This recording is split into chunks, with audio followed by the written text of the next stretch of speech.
The only one of its kind in South Africa, Onderstepoort Veterinary Academic Hospital takes pride of place within the University of Pretoria's Faculty of Veterinary Science.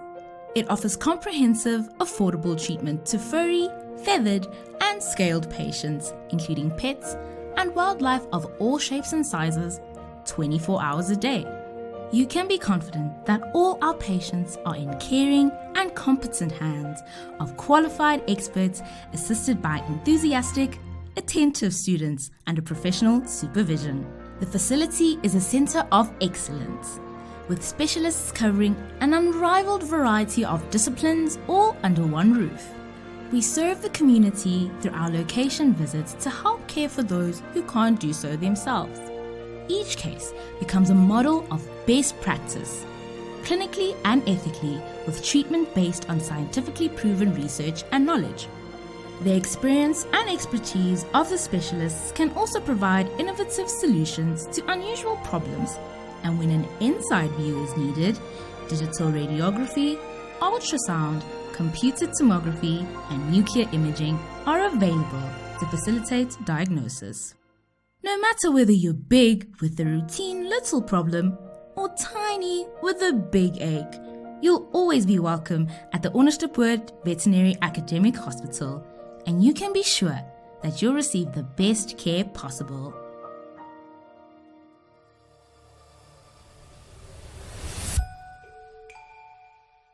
Good morning and a hearty welcome to the Onderstepoort Veterinary Academic Hospital of the Faculty of Veterinary Science of the University of Pretoria. We are very glad to see all of you here today and that you've made a time to join us in this, what is not only an historic but a very proud moment in the history of the faculty. But before we continue, let us show you why we are so proud of this facility.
You've now all seen this facility that we are so very proud of.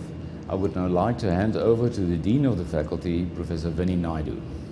Good morning to everybody watching today, and a very warm welcome to our Principal, Professor Coupe, members of the executive, deans, staff, and guests.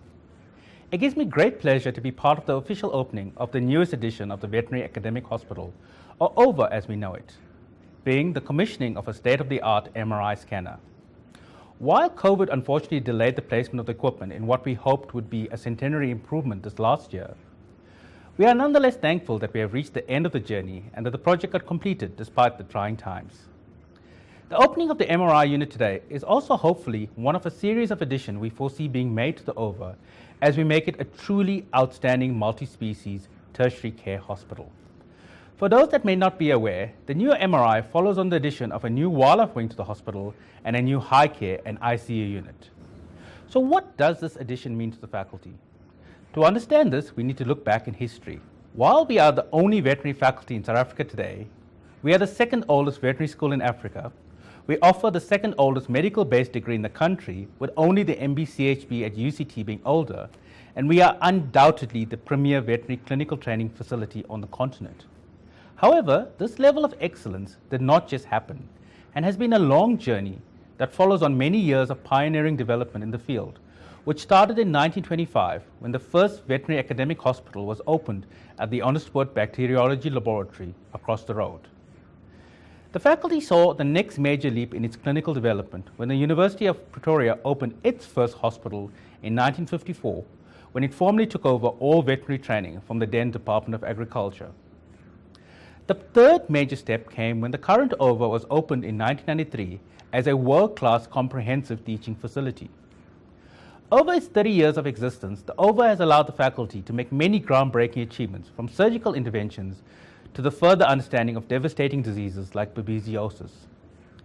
Through these clinical platforms, the faculty has graduated 5,139 veterinarians, 1,170 veterinary nurses, and 308 specialists in veterinary medicine over the last century.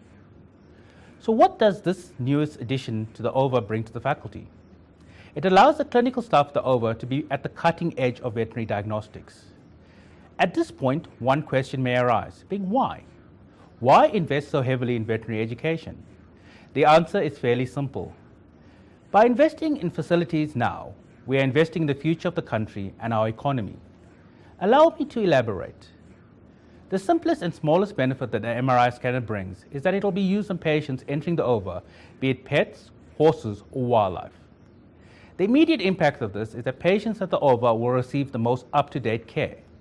However, the real, far-reaching benefits are much more complex. What it does offer is that our students undertaking their clinical training will receive the requisite exposure to advanced patient care, which they can take with them into private practice. While it will not be a reality for the majority of our graduates to undertake their own MRIs, their exposure on campus will let them know that advanced diagnostics is something they can strive towards. Finally, it also allows our graduates opportunity to further their education by entering into world-class specialist programs at the faculty. As our future specialists, these graduates will become the pipeline for new knowledge generation and further advances in patient care. So, to me, the investment in the OVAH is not an investment in the facility, but an investment in the training of every future veterinarian who will go on to develop communities and support animal welfare, including advancing the country's farming industry. There is no limit on what a well-trained veterinarian who can think out of the box can achieve in the country. With that, let me end with a most fitting quote from the great Mahatma Gandhi. The greatness of a nation can be judged by the way its animals are treated. With the level of training the faculty is now able to offer, we can be assured that we as a country are definitely moving forward in the right direction. It now gives me great pleasure to introduce Professor Coupe, our Principal and Vice Chancellor. I thank you for your time. Master of Ceremonies, Dr. Paul Van Dam, Director of the OVAH, the Dean of the Faculty, Professor Vini Naidu, members of the Executive, Deans of other faculties, Directors and Heads of Department, Dr. Sewil Rudolph, Representative of the estate of the late Miss Betty Knox, Senior Representative of our industry partners, among them Mr. Ayanda Swana, CEO of Cement Healthineers for Southern Africa, Senior Representatives of the South African Veterinary Council and the South African Veterinary Association, Senior Representative of the Department of Agriculture, Land Reform and Rural Development, Senior Representatives of the Department of Environment, Forestry and Fisheries, Senior Representatives of the Gauteng Department of Agriculture and Rural Development, other staff members and colleagues, and all our guests tuned into this event. Have you ever really wondered what the value or worth of a name is? It was in Shakespeare's Romeo and Juliet that Juliet posed the question, what's in a name? There is no need to dwell on an interpretation of the profound quotation attached to this question, but it suggests that names themselves do not hold worth nor meaning, and they simply act as labels to distinguish one entity or person from another. Perhaps a name in itself means a little, or does it? In our day and age, we also know that people judge an idea, a company, or an institution by the name. Al Riaz, American author, marketing professional, and master of the concept of positioning in the business world, once said, "The name is the hook that hangs the brand on the ladder." A name can inspire, it can build brands and transcend the sea of mediocrity. A good name can also create a feeling of familiarity, the fact that you know it so well. Over time, it becomes a household name. A good name also extends to a reputation, what an entity is known for or opinions that are generally held about it. With what do we thus associate an institution, a business, or a name? In other words, a good name equals a good reputation. The real value, worth, and most important asset of any business or entity is exactly that, its reputation. If it has a good one, it builds trust, inspires, and brings success. Synonymous with a unique, one of its kind, Faculty of Veterinary Science in South Africa, the Onderstepoort Veterinary Academic Hospital, or OVAH, has over the years distinguished itself on various levels, including excellent service delivery, exceptional achievements, veterinary training, and community engagement. It has become a household name in the country, an entity of trust and reliability. It has built both a good name and an excellent reputation. Fast forward to 2021. During this year alone, the veterinary hospital was already responsible for 3 firsts in the country, including life-saving heart surgery on 2 dogs using a groundbreaking technique, South Africa's first partial knee replacement on a cat, and South Africa's first neuroprosthesis on a horse. More recently, in May this year, the hospital received the Platinum Award in the 2021 Build Readers' Choice competition in the veterinary category after Build and Network 24 readers cast their votes in the annual competition. And now today, the OVAH starts another new exciting chapter in the faculty's more than 100-year history. The University of Pretoria is proud to share in this historic moment and in the joy of the faculty and the OVAH of acquiring its first ever magnetic resonance imaging or MRI scanner. The recently acquired MRI scanner provides the OVAH with a comprehensive set of imaging modalities, including conventional radiographs, popularly known as X-rays, ultrasound, scintigraphy, computed tomography, CT, and now magnetic resonance imaging, what we know as MRI. Being the newest form of imaging in use today, MRI was put to use in human medicine in 1977. In veterinary medicine, it has been utilized since the mid-1990s. Since then, clinical use of magnetic resonance has grown parallel to the development of specialized veterinary medicine, particularly in the field of neurology. In South Africa, the use of MRI for diagnostic purposes in animals was limited to small animal use, and in the past, most MRI scans were done in human facilities by special arrangement. While the OVAH has also made use of services offered at medical hospitals, this created added complexities of transporting ill animals, together with biosecurity concerns, limiting times at which scans could be undertaken. Here is the good news to all that have been tuned in today. Not only is this state-of-the-art MRI scanner the strongest unit in veterinary use anywhere in Africa, based on the strength of its magnetic field, the large diameter of the scanner allows scans of the body of even the largest dog, the limbs and necks of larger animals such as horses, as well as other animals including wildlife such as the big cats and great apes. What does this actually mean? Stronger magnetic fields mean faster examinations with greater detail and clearer pictures compared to lower strength units.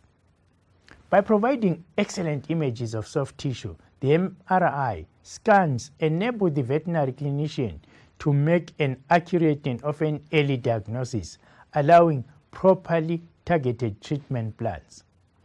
In some disease processes, MRI is the only imaging technique that can permit an accurate diagnosis. Furthermore, it includes but is not limited to the following. MRI is a safe and non-invasive procedure. It does not cause any pain or discomfort. It is the diagnostic method of choice when there is low contrast between adjoining tissue types because it can reveal diseased tissue and subtle abnormalities that cannot be identified with radiographs or CT scans. This includes the brain. MRI distinguishes between gray matter, white matter, nerves, and cerebrospinal fluid. Detecting brain tumors and how it would be best treated can be done without the need for a biopsy.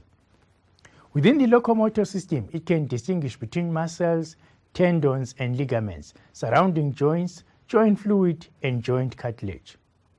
Lastly, lesions of the spinal cord are also best visualized with MRI. Distinguished guests, today we celebrate a new milestone in the history of this faculty and this veterinary hospital. It is the beginning of a new exciting era in service delivery and patient care. Opening this facility will add further impetus to improving the life of the hospital's patients. Lest we also not forget that the acquisition of the new MRI scanner was made possible in part by a generous bequest from the late Miss Betty Knox, who left a large part of her estate to the OVAH to be used to the benefit of animals. The university and faculty are truly grateful for the donation and the opportunities the new MRI will offer. In conclusion, this initiative goes further than just making a positive difference in a community. It reinforces the hospital's invaluable role and position as the country's leading veterinary hospital and its delivery of specialized and world-class veterinary clinical services. Congratulations on this huge achievement. Let your existing name and outstanding reputation serve as a motivation for continued excellence. I thank you. Thank you, Professor Cooper, and also to Professor Naidu. We would like to show you some images of what the MRI scans actually look like after they've been done on patients.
Thank you everybody for your presence.